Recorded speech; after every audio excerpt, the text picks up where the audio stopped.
दोस्तों, आज मैं जंगल में बुरा फंस गया। अंधेरा होने के कारण मैं घर नहीं जा सकता। तब तक मैं आपको एक कहानी सुनाता हूँ। मेरे गांव में मोहन और सोहन नाम के दो बहुत अच्छे दोस्त रहते थे।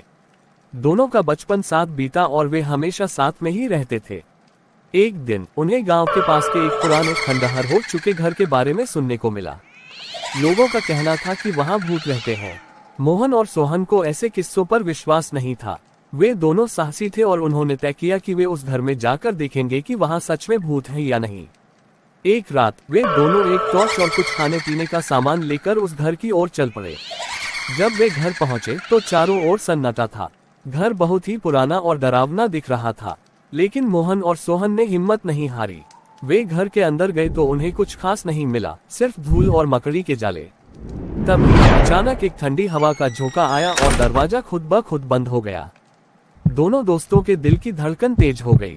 सोहन ने कहा, शायद ये सिर्फ हवा का झोंका था, चलो आगे चलते हैं। वे दोनों अगले कमरे की तरफ बढ़े। अचानक उन्हें एक पुराने शीशे में एक धुंधली सी परछाई दिखाई दी। मोहन ने टॉर्च की रोशनी उस पर डाली, लेकिन कुछ साफ नहीं दिखा। तभी अचानक एक अजीब सी आवाज आई, तुम यहाँ क्यों आए हो? दोनों दोस्तों के रोंगटे खड़े हो गए। मोहन ने हिम्मत करके पूछा, कौन हो तुम? आवाज फिर आई, मैं इस घर का भूत हूँ। ये घर मेरा है, तुम यहाँ से चले जाओ वरना बुरा होगा। मोहन और सोहन ने डर के मारे एक दूसरे का हाथ पकड़ लिया और दौड़कर घर से बाहर निकल गए।